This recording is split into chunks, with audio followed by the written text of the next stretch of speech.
Wahyu 22 ayat 12 bilang begini, sesungguhnya aku datang segera dan aku membawa upahku untuk membalaskan kepada setiap orang menurut perbuatannya. Gak usah balas kejahatan dengan kejahatan. Kita harus ingat bahwa setiap kita akan mempertanggungjawabkan hidup kita kepada Tuhan. Hati-hati menyebarkan gosip, menyebarkan kebencian, menyebarkan fitnah. Hati-hati menebar kritik, karena suatu hari nanti orang-orang yang engkau hakimi, Tuhan akan berurusan dengan mereka. Tapi Tuhan juga akan berurusan sama kita. Bagaimana dengan kita? Jangan nuntut balas, karena Roma 12 ayat 19 berkata, saudara-saudaraku yang kekasih, janganlah kamu sendiri menuntut pembalasan, tetapi berilah tempat kepada murka Allah, sebab ada tertulis, pembalasan itu hakku, akulah yang menuntut pembalasan, firman Tuhan. Jangan pernah balas orang, jangan pernah. Saya pegang prinsip ini dari dulu. Orang jahat kayak gimana pun sama kita, jangan pernah balas. Jangan pernah balas kejahatan dengan kejahatan. Ayo teladani Yesus. Kita semua sedang merayakan, umat percaya sedang merayakan kelahiran Kristus. Mari belajar dari hidup Kristus. Yesus itu tidak membalas kejahatan. 1 Petrus 2 ayat 23 berkata, ketika ia dicaci maki, ia tidak membalas dengan mencaci maki. Ketika ia menderita, ia tidak mengancam, tetapi ia menyerahkannya kepada Dia yang menghakimi dengan adil. Mari belajar dari Yesus. Jangan hanya merayakan kelahiran Kristus, mari rayakan Kristus dalam hidupmu juga. Belajar bagaimana Kristus hidup. Dia tidak membalas caci maki, dia nggak mengancam meski dia menderita. Kristus menyerahkan kepada Bapa yang akan menghakimi dengan adil. Kalau kita orang percaya dan kita percaya kepada Tuhan, kita percaya bahwa Tuhan tuh hidup, Dia tidak buta, Dia lihat semua. Orang mau jahat gimana pun sama kita, udah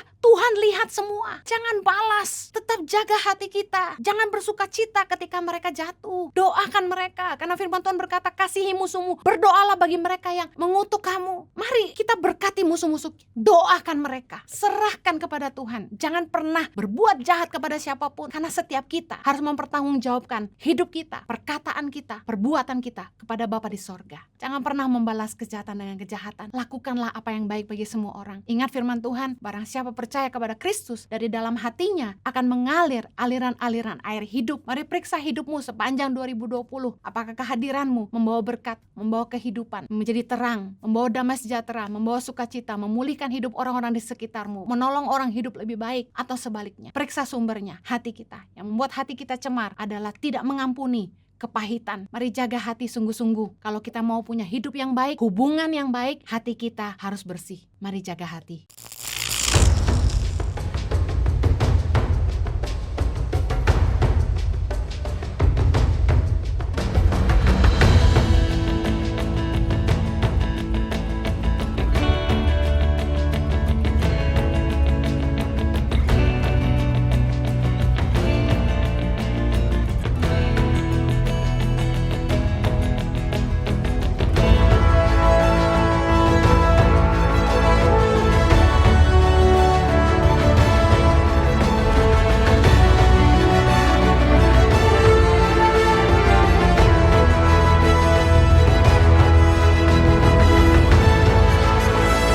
Suka duka, perjuangan guru tangan pengharapan dalam membangun pendidikan di pedalaman Indonesia.